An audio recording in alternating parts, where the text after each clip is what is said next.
ప్రే. అర్థమైంది కదా మీకు? చాలా సంతోషంగా ఉన్నాను. ఇప్పుడు ఇస్తాంబుల్ టర్కీలో చూడండి, బర్డ్స్ కూడా హ్యాపీగా ఉన్నాయి. ఎంత హ్యాపీగా ఉన్నాయి. ఎందుకు అంటే ఒక మంచి జరిగింది. నేను వచ్చి వారం రోజులు అయింది.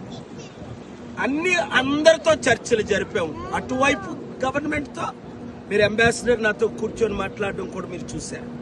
ముఖ్యంగా Houthi chief, Houthi president, Houthi leaders, ఆ ఫ్యామిలీ నిమిషా ఎవరినైతే మహదీని చంపేసింది అనాలి బై యాక్సిడెంట్. ఆ తర్వాత మాట్లాడు. ఆ ఫ్యామిలీ కూడా చివరిగా ఒప్పుకున్నారు.